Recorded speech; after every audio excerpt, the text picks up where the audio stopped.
How Keith, are you? great, man. It's great to be back here with you.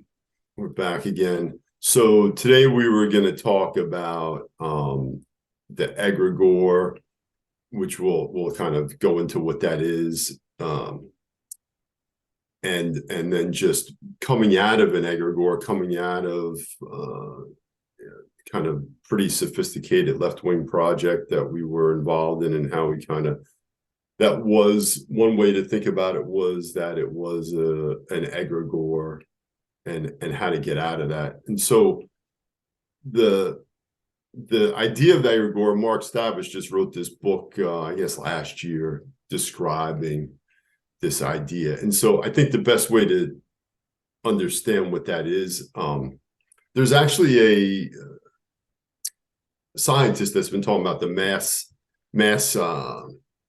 what's he called, mass psychosis formation, or mass hypnosis formation. Same idea, right? Similar idea. An egregore is a thought form that is participated in by lots of people. So a nation could be an egregore if there's a strong sense of patriotism. It doesn't have to be a negative thing. It could be negative, it could be positive, right? That's not really it's not so much good or bad. It's the spirit of the core, right? That's a kind of egregore. A team can have an egregore. A thought form, one way of thinking about a thought form, maybe to take it back to the individual level. An example I often give is when I was a little kid, my cousin lived across the street, and his mom would always introduce him by saying, this is Craig, he's shy. And so this was the thought form, right? He's shy. He embodied this for, I think, his entire, I haven't seen him in years, but into adulthood, he was shy. He never spoke to adults when we were kids. Every time someone like kind of was, what's up with this guy? He's shy. The teachers at school, he's shy. So this is just an idea, right? It's like a spell casting. It was a spell. It was a spell. And we were little kids, so I thought that like being shy was some sort of affliction. I thought he had like a doctor's diagnosis or something. I didn't know what this was. He's shy. Poor guy. But right. I mean, around us, he was totally normal. Like we would just, we'd play and it was totally fine. But then if an adult came, his whole personality changed. So that's like an individual example, right? On the individual level. And that's also the way that positive affirmations work, right? As the opposite, right? But you can do this to yourself, or you can, if you listen to people talk, you can kind of see what thought forms, what phrases they repeat to themselves over and over, which kind of can limit them, right? In NLP, they call it limiting beliefs, right? So these things that people just kind of constantly say, I can't succeed, I always lose, I'm always cold, whatever. I'm tired, that they just kind of repeat these phrases. And those are thought forms, and those things can become powerful. They can become almost separate entities. And when it happens in a group, it can kind of, it also takes on a kind of spirit of its own. So a team, it could be a high school team, it could be a professional team. Even if you watch professional sports, a lot of these teams, especially for a year, they'll really kind of, if they're successful, they'll kind of have that spirit around them, and you kind of get that sense that there's something bigger than just a team that's at work. Yeah, this idea that it takes on a life of its own, I find to be really compelling, because we've all, I think, experienced like being in a crowd where we're pulled along with a certain energy. Yeah. It doesn't even have to be anybody saying anything to you. You could be at a rock concert and you just feel moved to just go along with the flow of events. Right. Bigger than the sum of its parts, right? There's a bigger thing. And so when you have something like we were involved in, where you're talking about, communism, this is an egregore, right? A spirit that's been around. I mean, it kind of begins even in the French Revolution, and it's kind of in the background there, and it's brought to the fore. Even before Marx, there's these utopian socialist thinkers, Saint-Simon and Charles Fourier and these guys, the utopian socialist, and in the States, Bellamy, the guy who wrote Looking Backwards. So there's this development of these ideas, but with Marx, and then really in the 20th century with the communist revolutions, it really starts to take on a much more intense spirit. It becomes a real idea, right? And it really moves people. And if you watch a movie like Casablanca, they're talking about it in the background. There's the great movement, and they don't even use the name communism, but this is the idea in the background of a movie like that. And so that, for us, it developed into some of the stuff that was going on in the 60s, and it was kind of the most radical expression of the social movements of the 60s was this idea of communism. And it's influencing the civil rights movement. You have the Black Panthers coming out of, they're influenced by that. They're really kind of enchanted by Mao and Maoism, and the stuff that we ultimately got involved in comes out of that also. Baraka is the first, so Amiri Baraka, right? This is our the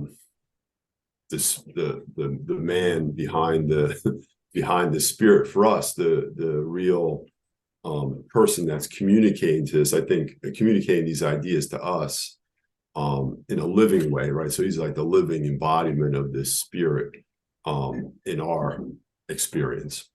Now, Keith, could I jump in for a second here? Please. Because most people, if people are hearing this on my YouTube channel, most folks wouldn't know me through, my former leftist community. Right.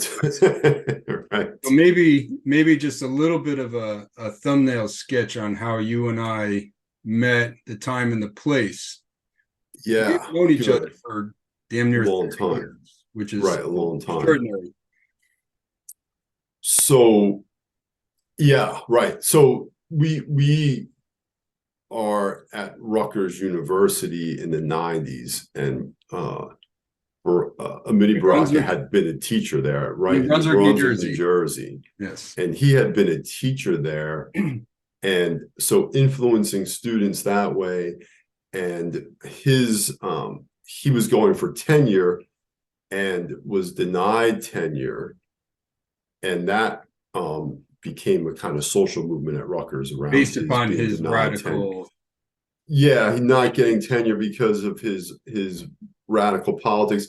Also, he was in the English department as a professor. So this is not, his view was that he was denied because of radical politics, but he didn't really have academic scholarship. That was the basis for them not giving him tenure. And that was true. Whether or not he deserves tenure or not, that's a separate thing. But it is true that he didn't have, literary criticism. He wasn't doing that kind of work. Mm-hmm. But anyway, so that's why he didn't get tenure. So he was there. So, and that's where we met, in that milieu of radicalism at Rutgers. And, nowadays with the woke stuff and leftism is very popular. At that time, it wasn't. The Soviet Union had just collapsed, and we were, this was an underground kind of fringe idea. This is the mid-90s. Mid-90s, or even early 90s, right? 90, 93. 94. We met in 94. 94 is when Baraka spoke at Rutgers, mm-hmm. and that was a profound event for me. But one thing, just if you're kind of looking at the world now, you're like, how could you be interested in leftist politics, right? So at the time, if you were interested in freedom of speech, if you were just interested in the ideas of freedom, that was going to put you on the left, right? Even in the 60s, the stuff that happened in Berkeley, if you go and watch like Berkeley in the 60s on PBS or something like that, it was a free speech movement, right? It was about freedom of speech. It was about putting out literature that was opposing the Vietnam War, or was opposing segregation, but it was really a free speech movement. And that was what I was really attracted to. Yeah, if you were moved by compassion and inclined towards justice, you were just sort of naturally, and you were young at that time. And you're young, so that's a norm of being young. But I was certainly towards libertinism more than, anything. And, that certainly being drawn to those ideas of kind of just sex, drugs, and rock and roll. But that was a left-wing thing at that time. Freedom of speech was a left-wing thing. The ACLU at that time was defending the Ku Klux Klan. The Ku Klux Klan marched in Evanston, Illinois in the 80s, and the ACLU defended them, saying they had the right to speak freely. So they were taking an absolutist stance on freedom of speech.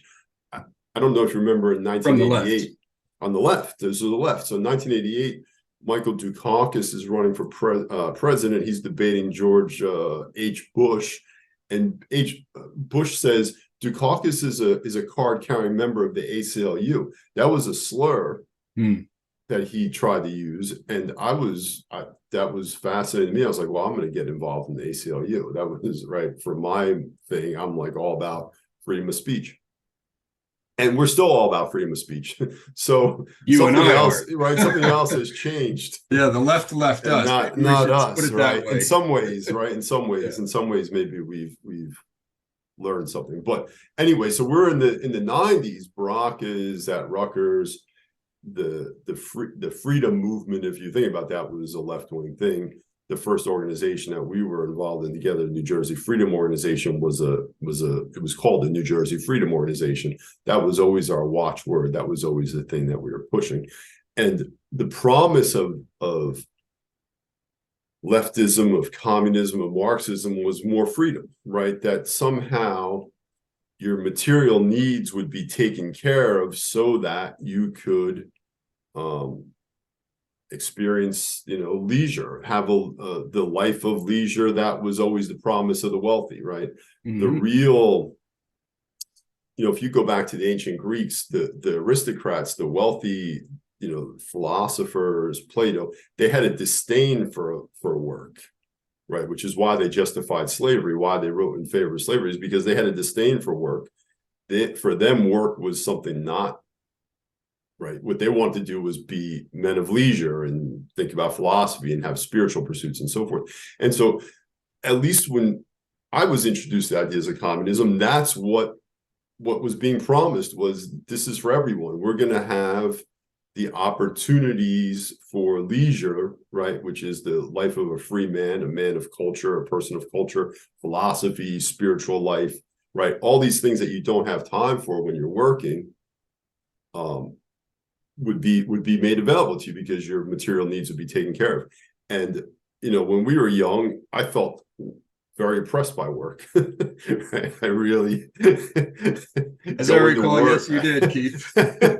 Going to work, it felt very impressive to me. I was keenly aware that I had a 22-year-old's body, and that this wasn't going to last forever, right? And that these are beautiful days in this young man's body, and I have to go to work when I should be able to, whatever. At least that was my idea. We would print pocket-sized pamphlets that would sneak into work. Right. That was our whole thing, right? Our whole propaganda campaign was sneak it to work. Yeah, sneak this stuff to work and somehow get out of work.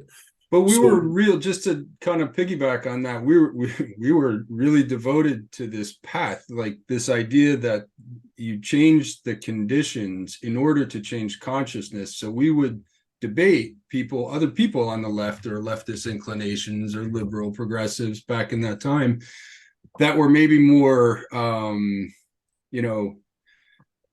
free thinking in that time. And we would debate them and insist on this line. It was all about having the right line, the correct line. That was part of the egregore, right?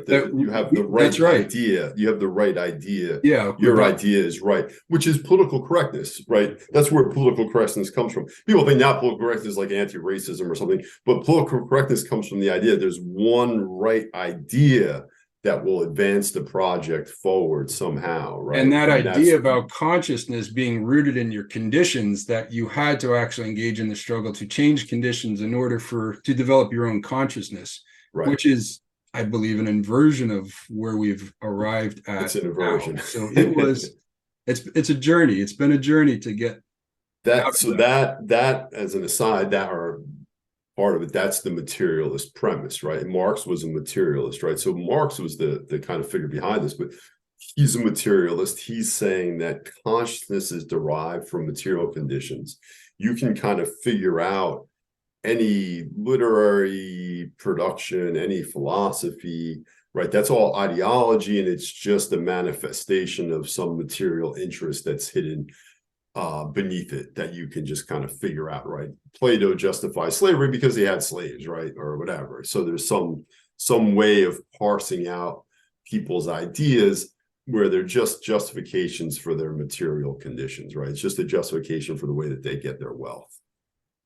And that's the idea, right? That's the way that you're looking at it. So this became like a powerful, the egregore part, right? Is this the thought form, this thought form that kind of gripped us, and I think our friends and the people that we were working with at that time were all kind of enthralled to this thing.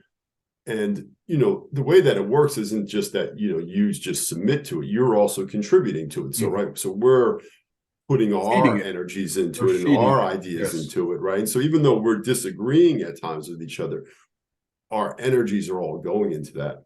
I mean, the amount of energy that we put into that, we could have built massive businesses, empires, really. We were fighting against, we were in the 90s where these ideas were really not popular. We were putting massive amount of energy into them.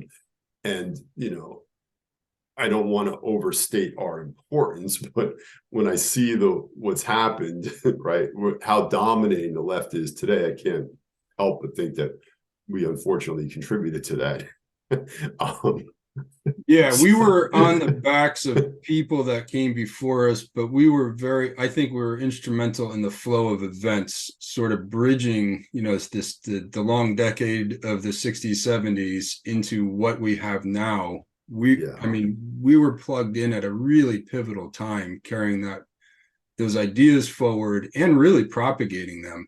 Yeah, which turned out to be a disaster. But before we get to that, right, so just the idea that you're contributing to the thought form, but it's also controlling you, right? It's also starting to direct you, and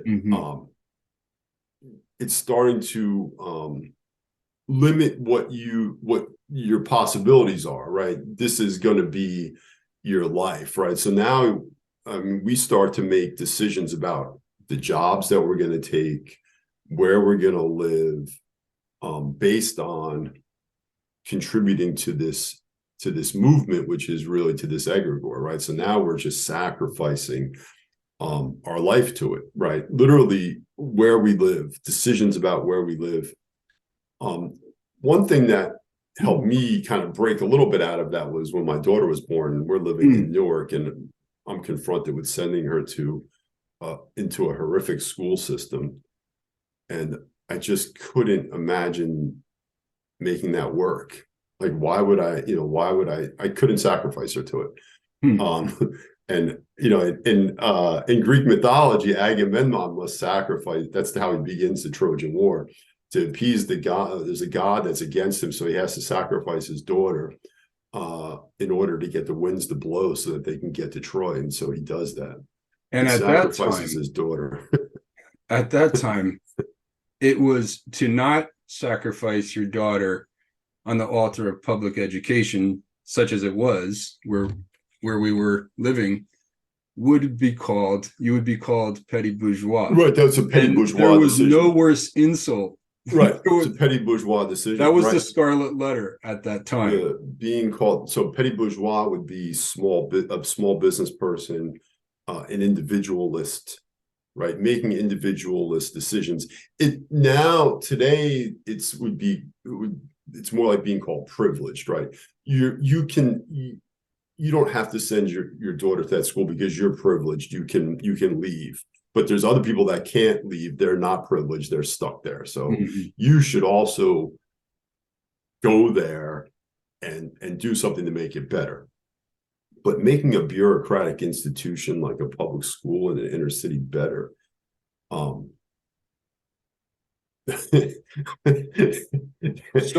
and we were grinding as hard as we possibly could for, at that point, by the time my daughter was born. Where did you actually end up for putting 10 years?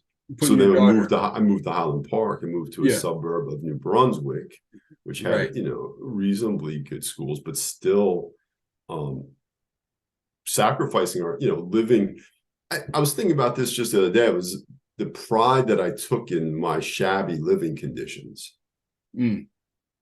Right, because that was an emblem of your proletarianization, your commitment to the working class, right? So where some people might take pride in their nice clothes or their fancy cars or whatever, I took pride in the shabbiness of my things, the shabbiness of my and car. We called it that. We called it proletarianization. Proletarianization, which is again like an inversion and an insult to working class people who are really trying to improve their lot in life. And we have something like access to higher education, say, and there was a tendency to just kind of throw this stuff away because it wasn't working class. Right. And I think even, yes. You'll recall. And so you think about what a powerful mechanism this is, right? I mean, it is a mechanism of social control and limiting, right? It's controlling you and limiting you and directing you in certain ways.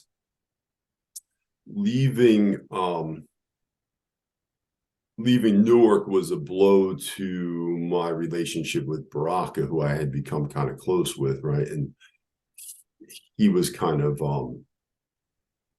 that was something that he was pretty disappointed with. And so to escape, so that was something that helped me to escape. Let's say a little bit about Amiri Baraka, because again, our listeners might not be super familiar with who he was, but for us at that time, he was larger than life. I mean, he was such a potent force. And not just, I'll say this for myself, is one of the things that really drew me to him is that he put art and politics together. And when I came into, the community organizing and study circles, we were studying the Marxist Leninist classics in our 20s. Right. Amiri Baraka was as closely aligned with like the jazz movement and talking about writing the biography of Max Roach, or helping him with his autobiography. And like, so when he would speak, it was as much spoken word, like Gil Scott-Heron type spoken word poetry, and infusing that with political ideological ideas, but in a way that leaned heavily into the art form, the spoken word, the jazz. And so it was always infused with this spirit. There is good and there is evil, no God. And the backwardness of evil worships death, the earth, and calls the sky barren and empty, thinks space is a nothing filled with them and what they know.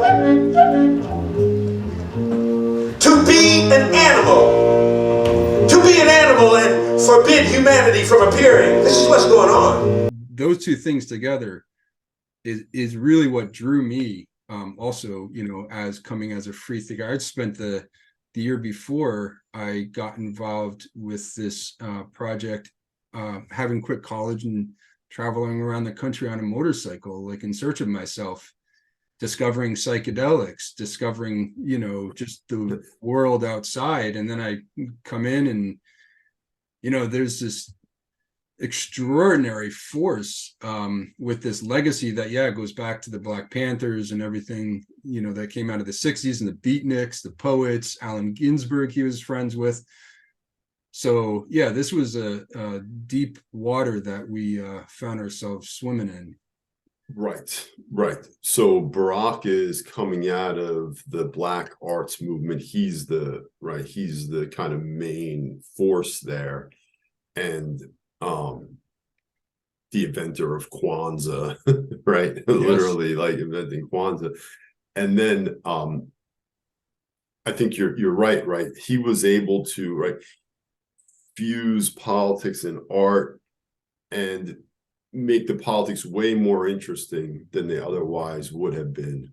The masters of the earth are the creators of death and pain and loss and ignorance and poverty and disease.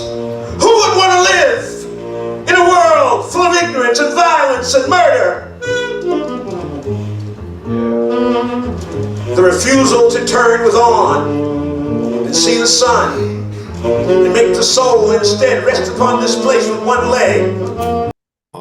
Really, when you would go to his performances, he had a kind of a real shaman quality, and not like the kind of corny new age shaman journey. You're going to meditate with drums or something, He was really, because the shaman is the community's spirit guide, so that's what he was for that egregore, and he wasn't really on his own trip with something of realization. He was just pouring forth that egregore, which happened to be a political egregore. A one-eyed jack, right-handed, full of worms.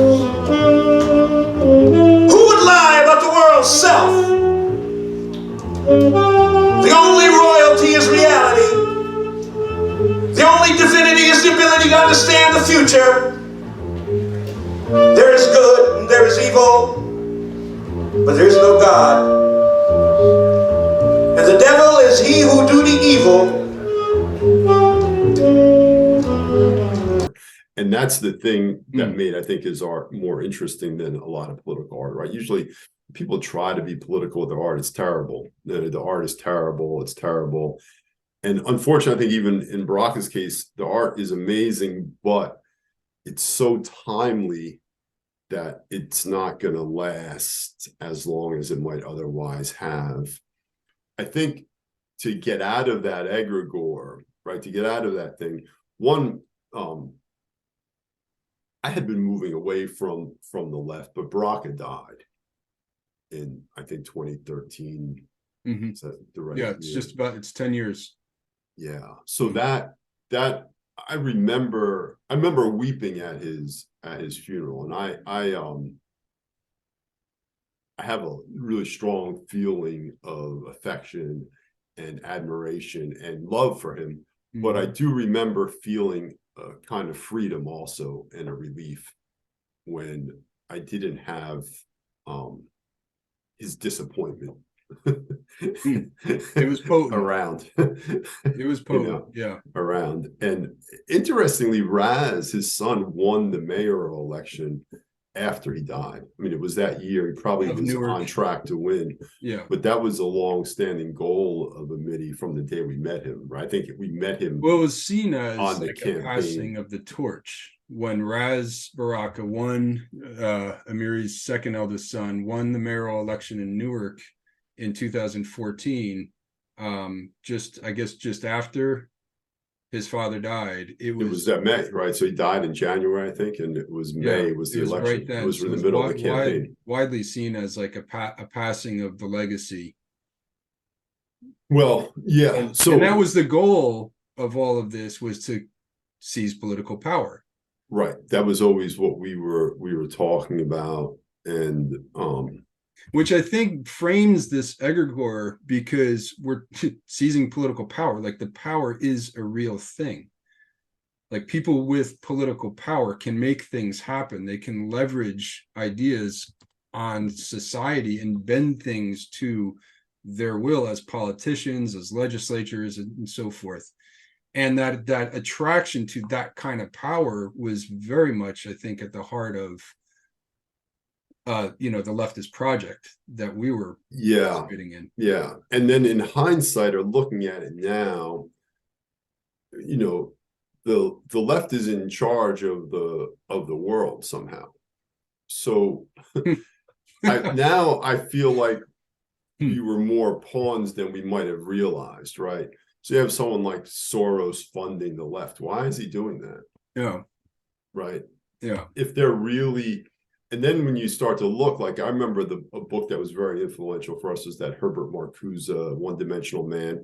Still an interesting book in many ways, right? He's talking about kind of just not having a spiritual life, not having even a cultural life, not even, just kind of working, and like something that one of the reasons I really rebelled against that work was, watching my dad work really hard, but basically was like, go to work, watch TV, maybe watch the football game, maybe vacation once a year, go down the shore or something, but really just work and TV and dying. And that's what that One-Dimensional Man was about. So really interesting book, but funded by the Ford Foundation. Right. If you look at the back, right. It's produced by the Ford Foundation. So why are they funding seemingly radical leftists? So right? Soros, it's interesting because it's topical now that Elon Musk has been tweeting about George Soros. Well, he's getting a little bit of exposure because he's the one funding all these DAs that are letting the cities go promoting crazy. These no pursuit laws and letting no bail and letting criminals basically run roughshod on the streets. And George Soros is promoting it. Elon Musk, interestingly enough, has been saying, yeah, he's behind this project to dismantle our civilization as we know it. And that's seems like he's as a young leftist, as a really an anarchist, right? Some sort of anarcho-communist. This would have been great, right? You could see, like, if you follow like the George Floyd riots, rebellion, as we would say, there were some pretty sophisticated kids out there when they were talking about how they took over those police stations. They're using pretty sophisticated tactics, right? That so there's definitely, some of these younger anarchists on the ground are, trying to manipulate or maneuver in that context. And then Soros seems like he's just making it easy for them, right? And so then when you go back and you think about like the 60s and those rebellions in the cities, what was the real outcome there, right? You had so-called white flight, but really that was white middle-class people leaving the cities. Then they were getting destroyed, and then bigger money came in and just kind of scooped that, big capital came in and kind of scooped that stuff up for cheap. Right. And that's even that happened after 2008. Single family homes get scooped up by BlackRock. Rinse and repeat. So in some ways the left are just pawns, and the enemy or the people that they're attacking are middle-class Americans, because there's a lot of wealth there, we're going to run out of time. If you scoop it all up. That's a great